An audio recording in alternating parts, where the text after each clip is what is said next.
చిరంజీవి గారి సినిమా ఆ గ్లిమ్స్ వచ్చినాయి కదా, ఎలా అనిపించింది అన్న? విశ్వాంబర టైటిల్ కూడా నేమ్ కూడా మస్తుంది. నాకు ఆ సినిమా చూస్తుంటే జై చిరంజీవి లెక్క అనిపిస్తుంది, కొంచెం అంజయ్ సినిమా లెక్క అనిపిస్తుంది, సాహసం సినిమా లెక్క అనిపిస్తుంది. అంటే మంచిగా ఒక డివోషనల్ మూవీ లెక్క అనిపిస్తుంది, మస్తుంది అనమాట. ఇలాంటి కాన్సెప్ట్లు తీసుకుంటే మాత్రం చిరంజీవి మాత్రం జగదేక వీరుడు అదిలోక సుందరుడు ఆయన సినిమానే పెద్ద హిట్ కొట్టింది. ఈ సినిమా కూడా పక్కా హిట్ కొట్టబోతుంది. ఎందుకంటే మంచి కాన్సెప్ట్, డివోషనల్ క్యారెక్టర్ తోటి ఆ బంగారము అంటే గనులు ఎట్లా దొరుకుతాయి ఆ విధంగా అదే కాన్సెప్ట్ తో తీసుకున్నాడు. కాబట్టి ఖచ్చితంగా ఈ సినిమా మాత్రం ఇప్పుడు హనుమాన్ సినిమా చూస్తున్నాం మనం, అది ఎంత హిట్ కొట్టింది. హనుమంతుడి యొక్క క్యారెక్టర్ తీసుకున్నాడు మనోడు సర్జా. కాబట్టి ఇది కూడా ఖచ్చితంగా అదే లెవెల్లో ఈ సినిమా కూడా సూపర్ ఉండబోతుంది పక్కా.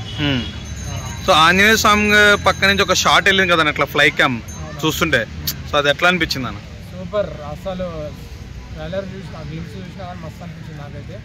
ఇది కూడా ఒక సినిమా ఖచ్చితంగా ఒక 500 కోట్లు కొడుతుంది అనిపిస్తుంది.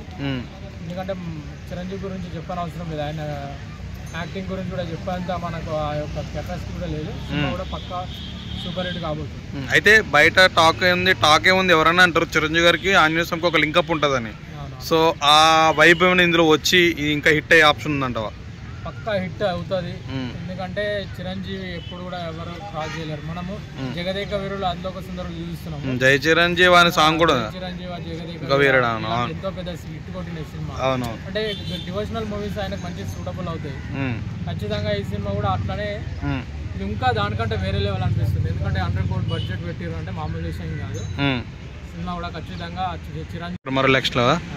సో యూవీ క్రియేషన్స్ తో ఫస్ట్ సారి తలపడుతున్నాడు కదా, ఎలా ఉంటుంది అనుకుంటున్నాం కాంబినేషన్? యూవీ క్రియేషన్ అంటే అసలు బడ్జెట్ పరంగా అంటే ఎంత కోరు, ఎందుకంటే సాహో తీసింటారు మన వాళ్ళు, మంచి మంచి సినిమాలు తీస్తున్నారు యూవీ క్రియేషన్. ఎందుకంటే అక్కడ ప్రభాస్ ఉన్నాడు కాబట్టి ఖచ్చితంగా చిరంజీవి గారికి ఎలాంటి లోటు ఉండదు ఇలాంటి విషయంలో, డైరెక్టర్ పరంగా, ఫుడ్ విషయం ఏ దాంట్లో అయినా సరే. ఎందుకంటే ఇప్పుడు ఆ సినిమా కూడా మస్తు హైలైట్ ఉంది. థ్యాంక్ యూ అన్న.